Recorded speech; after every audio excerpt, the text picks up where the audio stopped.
We all hold self-limiting beliefs. We all believe things about ourselves, I think, that are not true. And if you don't necessarily believe this, if you watch this video all the way through, I not only will challenge that, but I also will help change the way you believe. So without further ado, let's get straight into it. So, what is a self-limiting belief? So, a self-limiting belief, in essence, is a negative or false connotation that you created, whether it's from childhood or different things like that, that forms the way you think. And a lot of times, it limits or restricts your potential to be able to do the things that you want to do in life. You don't believe me? Let's talk about it.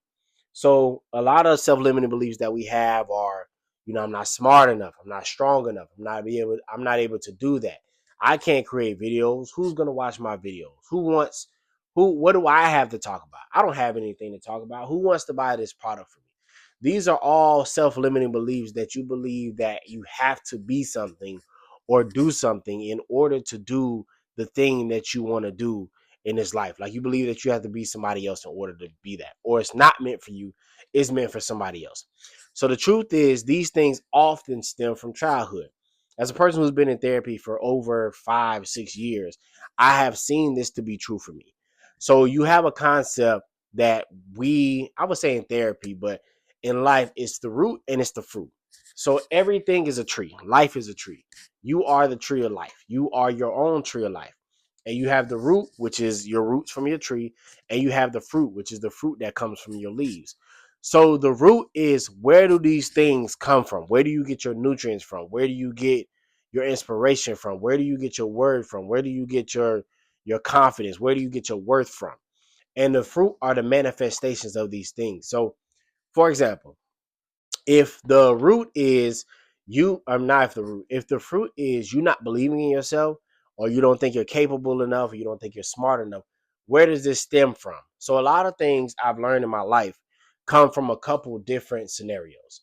So usually life is almost like a web. So a lot of things that you beliefs that you have about yourself, it usually comes from a central source. So for most people, it's probably coming from the parents. So if your parents didn't, let's say, hold you enough, you might become more independent. Let's say if your parents coddled you too much, you might be more codependent and less independent. If your parents or the people around you never believed in you, or told you were confident enough, or told you that you could do some things, now the fruit of that becomes you telling yourself that you're not smart enough. If you had teachers that told you weren't smart enough, now you start to believe those things. So a lot of times in life, there is a root that these things come from, and they manifest as fruit. So they manifest as doubt, they manifest as low self-worth, they manifest as lack of confidence, they manifest as negativity, they manifest in bad relationships, they manifest in all of these different ways, and it usually comes from the same source. So you as a person have to figure out, where does this source come from? Talking about money, money doesn't grow on trees. Money isn't abundant. I can't get money because I can't do X, Y, and Z. Instead of understanding, like, it's not that I don't have to work hard for money. I don't overly have to work hard for money. I don't have to stress. It's understanding that, the value of money doesn't necessarily come from more work, but it comes from more value that you provide. So these are like different limiting beliefs. Understanding that you don't have to be anybody special to be a content creator. You just have to be somebody. You just have to be yourself and show up. You don't have to be a certain type of creator. You don't have to, act this way or perform this way. All you have to do is be you and be okay with you, and people will gravitate to you. So that's the first part about limiting belief, is understand that a lot of times those things stem from childhood. The second part of limiting belief is understanding that what you believe affects who you come or who you become. And this is true, I think, for all of us. A lot of times we don't think that is true, but I'm gonna say how this would manifest in my life. So, like I was saying before, if I don't believe that I can be a content creator, or if I don't think I'll be a successful basketball player, or if I don't think that I could be a power lifter or anything like that, it often manifests in me not doing those things. So that is limiting who I become, right? Because if I don't think that I can become these things, I often don't even try to do the work to become these things. So a lot of times, it's not saying that you're convincing yourself to not be the next Michael Jordan, or that you aren't going to be the next Michael Jordan, that you have to be the next Michael Jordan. is simply saying that you are limiting your potential in whatever arena that is. Even if you don't become the next Michael Jordan, you can become Scottie Pippen. Even if you don't become the next LeBron James, you can become, I don't know who would be, I don't want to say a lesser to LeBron James, but who could be somebody else? Austin Reeves. You could become Austin Reeves. You know what I mean? So it's figuring out what you're, and even if you're not at that level, is being able to manifest or being able to create that part of your dream for yourself. But if you tell yourself, I'll never be able to do that, I'm not tall enough, I'm not fast enough, I'm not athletic enough, you'll never take the first step into trying. And that's the main thing. The limiting beliefs, it stops you from trying. It stops you from believing that things are possible, which is the main reason, or that's the main thing you need in order to create. Is you need to believe that it's possible. Even if I don't get there, I need to believe that I at least can get from here to somewhere else, right? So that's the next part of it. Another thing is your brain often looks for evidence to support. So, for example, if I believe that I'm not good enough to be an athlete, right? I look at other people who are my size, who are my height, who never made it, my weight class, who never did it. My family, I don't have anybody in my family. And so your brain is like, yeah, you don't have anybody in your family. You can't do that. You know what I mean? Your brain looks for evidence to support. For example, oftentimes if we get into an argument with our friends, right? And we have a certain view on something, and then they have a certain view on something, and it's opposing. Usually when we're looking up something to back our research, we're looking for evidence to support what we think, whether it's right or wrong, right? When you're arguing with somebody, a lot of times you become defensive because you want to prove how right you are, just like they want to prove how right they are.